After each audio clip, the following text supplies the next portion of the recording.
నమో వెంకటేశాయ. అందరికీ నమస్కారం అండి. శ్రావణమాసం రెండవ శనివారం కూడా వచ్చేసింది. ఇక మూడవ శనివారం మనకు వరలక్ష్మి వ్రతం జరుపుకుంటున్నాము.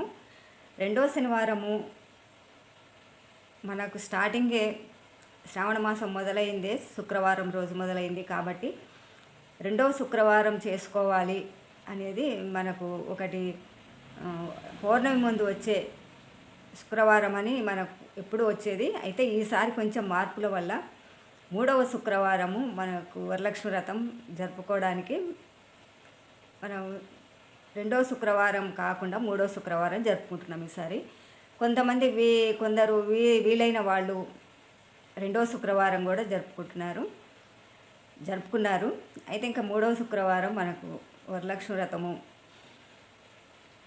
చేసుకునేవారు కలశం రూపంలో, లేదా కొందరికి కలశము వంతన ఉండదండి.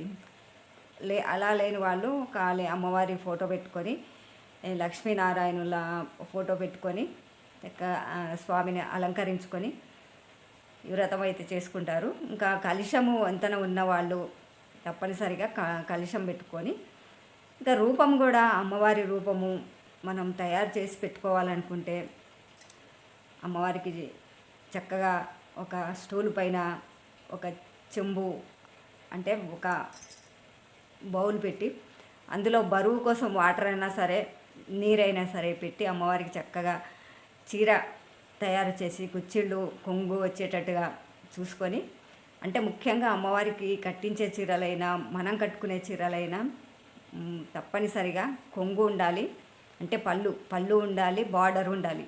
ఈ రెండు ఉన్న చీరలే అమ్మవారికి కట్టాలి, మనం కట్టుకోవాలి. ఏదైనా పూజ సమయంలో తప్పనిసరిగా ఇలాంటి చీరలే తీసుకోవాలి. ఇంకా మామూలు ఒక్కొక్క చీరలు కొంగు లేకుండా బార్డర్ లేకుండా ఉంటాయి చూడ, అవి ఎప్పుడైనా మామూలు టైంలో కట్టుకోవచ్చు. కానీ పూజా టైంలో మాత్రం బార్డరు పళ్ళు కంపల్సరిగా ఉండి తీరాలి. అమ్మవారికి కూడా అలాగే కట్టించాలి చీర. మన ఇష్టము, అమ్మవారిని మనం ఇంట్లో చూసుకుందాము, అమ్మవారి రూపము లక్ష్మీదేవిని మన ఇంట్లో తయారు చేసుకొని చూసుకుందామనే వాళ్ళు అమ్మవారి రూపులు దొరుకుతున్నాయి కదా, అవి ఎండివైనా సరే ఇత్తడివైనా సరే మామూలు మట్టితో కూడా వస్తున్నాయి కదా, ఆ రూపులు తెచ్చుకొని చక్కగా నేను చెప్పిన విధంగా అమ్మవారికి చీర కట్టించి మంచి చక్కగా కుచ్చుళ్ళు బార్డర్ వచ్చేటట్టుగా, అమ్మవారికి కొంగు మంచిగా కనపడేటట్టుగా, బ్లౌజ్ పీసు జాకెట్టుగా, ఇంకా అలంకరణ కోసము ఇంకా ఆభరణాలంటే మన దగ్గర ఉన్నాయి, మన శక్తికి మించినవి కాకుండా మన దగ్గర ఉన్నాయి మాత్రం అమ్మవారికి అలంకరించుకొని చక్కగా అమ్మవారికి పసుపు కుంకుమ గంధము పువ్వులు అన్నీ అక్షతలు అమ్మవారికి సమర్పించుకొని చక్కగా అమ్మవారిని పూజా మందిరంలో నిలుపుకొని జరుపుకుంటారు. ఏం లేదండి, ఆర్భాటం ఏం లేదు, మనం ప్రత్యేకంగా కొనేది కూడా ఏం లేదు. మనం తీసుకున్న చీరనే అమ్మవారికి కట్టిస్తున్నాము అంతే. మన ఇంట్లో ఉన్న బౌల్తోటే ఒక పీట వేసి పీట పైన బియ్యం పోసి బియ్యం పైన బౌల్ పెట్టి, అంటే చెంబు అయినా సరే పెద్ద చెంబు అయినా సరే మంచిగా చిన్నగా ఏదైనా స్టీల్ బౌల్ అయినా సరే పెట్టి దాని నిండా వాటరో బియ్యమో పోసి, ఇంకా ఆ పైన ఒక చిన్న చెంబు పెట్టి దానిపైన కొబ్బరికాయ పెట్టి ఆ కొబ్బరికాయకు అమ్మవారి రూపం పెట్టి, లేదంటే అమ్మవారి రూపం వద్దనుకుంటే ఆ కొబ్బరికాయకే కళ్ళు నేత్రాలు ముక్కు నోరు మంచిగా చక్కగా ఆ కొబ్బరికాయకి బాగా పచ్చగా పసుపు పూయండి. పసుపు పూసిన తర్వాత మనం కళ్ళులాగా ముక్కులాగా నోరులాగా చెవులులాగా అన్నీ మన మొహానికి ఏమేమి ఉంటాయండి అవన్నీ అమ్మవారికి వచ్చేటట్టుగా చూసుకోవాలి. పసుపుతో చేయండి. కళ్ళు అయితే కళ్ళను కాటుకతో దిద్దుకోవచ్చు, మంచి నేత్రాలు కనుబొమ్మలు అంతా మన ముఖం ఎట్లా ఉందో అలా దిద్దుకోవచ్చు అండి. అంటే రూపం లేకపోతే కొబ్బరికాయకి కలుషం ఉన్న కొబ్బరికాయకి మనం అన్ని చక్కగా తీర్చిదిద్దుకోవచ్చు అనమాట. పసుపు వాటర్ వేసి పసుపు ముద్దగా చేసుకొని, మన చపాతి ముద్ద అంత గట్టిగా ఉండాలి, మరి లూజుగా ఉండవద్దు, గట్టిగా ఉండవద్దు. అవన్నీ ముక్కు చెవులు ముఖము అంతా తయారు చేసుకొని మంచిగా చెవులకు కూడా మన రింగులు కానీ ఏదైనా దిద్దులు కానీ పెట్టవచ్చు, బుట్టాలు పెట్టవచ్చు, అమ్మవారికి ముక్కెర పెట్టవచ్చు. అలా కొద్దిగా పసుపు అనేది ఎక్కువ పెట్టి తీసుకుంటే మనకు ఇవన్నీ అక్కడ ఆ పసుపు మీద ఇట్లా పెట్టామనుకోండి అతికిపోతాయి. అంత చక్కగా అమ్మవారిని అలంకరించుకోవచ్చు. పువ్వులు అయితే ఇంకా చక్కగా గాజులు, పువ్వులు ఇంకా అన్నీ సమర్పించుకోవచ్చు. అవన్నీ మళ్ళీ మనము మరుసటి రోజు అంటే ఈసారి పౌర్ణమి వస్తుందండి. ఈసారి వరలక్ష్మి వ్రతం రోజు శుక్రవారం వరలక్ష్మి వ్రతం అవుతుంది కదా. మరుసటి రోజు 8వ తారీఖు వ్రతం అయితే 9వ తారీఖు పౌర్ణమి, రాఖీ పౌర్ణమి వస్తుంది. జంజాల పౌర్ణమి అని, ఈ రాఖీ బంధన్ అని ఈ పౌర్ణమి జరుపుకుంటారు కదా. ఆ రోజు పౌర్ణమి రోజు మాత్రము కలశాన్ని కదిలియకూడదండి.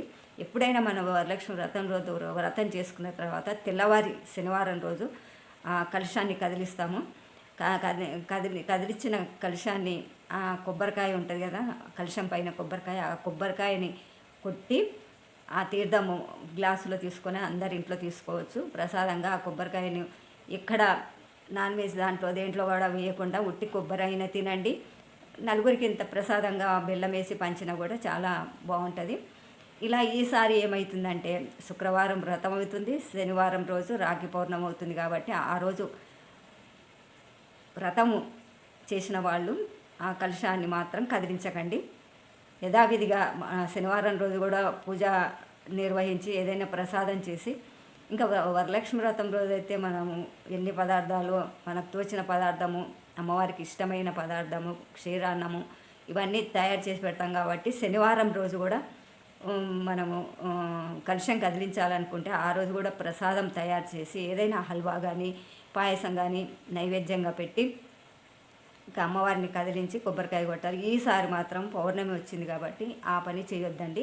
పౌర్ణమి రోజు మనం నిండుగా ఇంట్లో అమ్మవారిని ఇంకా సంతోషంగా మన ఇంట్లో కూర్చున్నట్టే ఉంటుంది. కాబట్టి పౌర్ణమి రోజు ఎట్టి పరిస్థితుల్లో కానీ కలశం కదిలియకండి. ఆదివారం రోజు ఉదయం 12 లోపల ఈ కలశాన్ని అయితే కదిలించుకోండి. ఇంకా ఆ రోజు మూడో రోజు బాగానే ఉంటుంది. ఇంకా అది కాక పౌర్ణమి కూడా వెళ్ళిపోతుంది కదా, అందుకని మీకు వివరంగా చెప్పడానికి మాత్రం ఈరోజు ఈ మాట చెప్తున్నాను. అయితే ఇంకా వరలక్ష్మి వ్రతానికి అందరూ సిద్ధంగా ఉన్నారు కదా. కొందరు అయితే ముందు 2వ వారమే చేసేసుకుంటున్నారు. మనకు వరలక్ష్మి వ్రతము ఏ రోజు ఉందో ఆ రోజు మనకు వీలు కాకపోతే మరొక వారం రోజు చేసుకోవచ్చు. వీలైతే తప్పనిసరిగా వ్రతం రోజు చేసుకుంటేనే అన్ని విధాలా మనకు సౌభాగ్యం కలుగుతుంది. ఆ సౌభాగ్య లక్ష్మి మన ఇంటికి రావాలంటే శుక్రవారం రోజు మనము అమ్మవారి కోసము ఎదురు చూస్తూ ఉండి అమ్మవారు వచ్చిన తర్వాత అమ్మవారిని టక్కున మనం పీట పైన కూర్చోబెట్టుకొని మంచిగా చక్కగా అలంకరించుకొని దీపధూప నైవేద్యాలు సమర్పించాలి. ఎక్కువ అయితే పూర్ణాలు చేస్తారండి. శనగపప్పుతో బెల్లం వేసి పూర్ణం చేసి బియ్యపిండి, మన మినప్పిండి, మినుములు, మినపప్పు, బియ్యం నానబెట్టి అది రుబ్బి ఆ పిండితో ఈ పూర్ణం అనేది ఉండలు చేసి అందులో ముంచి డీప్ ఫ్రై చేస్తారు. ఇవి పూర్ణాలు లేదా భక్షాలు లేదా క్షీరాన్నము అమ్మవారికి చాలా ఇష్టము. కాబట్టి మీకు వీలైనట్టు ఏదో ఒకటి అమ్మవారికి ప్రసాదంగా చేయండి. వీలైతే ఓపిక ఉంది అనుకుంటే పదార్థాలు మనము పండగ రోజు ఎట్లా చేసుకుంటామో అన్ని పదార్థాలు అమ్మవారికి నైవేద్యంగా పెట్టుకోవచ్చు. ఇంకా శనగలు అంటే అమ్మవారికి ఇంకా ఆ రోజు ప్రథమే కదా. శనగలు మాత్రం నైట్ నానబెట్టుకుంటే గురువారం రోజు నైట్ నానబెట్టుకుంటే శుక్రవారం రోజుకు పూజ వ్రతం టైంకు మనకు చక్కగా శనగలు అయితే తయారై ఉంటాయి. ఇవన్నీ మనం అన్ని ఒకటొకటి సిద్ధంగా చేసుకుంటేనే ఆ రోజుకు పని అనేది వీలుగా సులువుగా ఉంటుంది. కాబట్టి ఈ కలశము పౌర్ణమి వస్తుంది కాబట్టి ఆ రోజు కలపవద్దు, కదిలించవద్దు అనే దానికోసము నేను ఈరోజు వీడియో చేశానండి. మీకు ఏ విధంగా చేయాలి అనేది తప్పనిసరిగా మాత్రం ఒక్క మాట చెప్తున్నాను. పౌర్ణమి రోజు అమ్మవారిని కదిలించొద్దండి. ఆదివారం రోజు కదిలించి చక్కగా అమ్మవారికి నైవేద్యం పెట్టి మనకు అమ్మవారిని కలశం కదిలించే పని పెట్టుకోవాలి. అంతేనండి. ఇంకా ఈనాటి వీడియో ఇదేనండి. మరొక వీడియోతో మంచి చక్కని మాటలతో మీకు అవసరమైన వీలైన మాటలతో మీ ముందుకు వస్తాను. మీతో మీ విజయలక్ష్మి.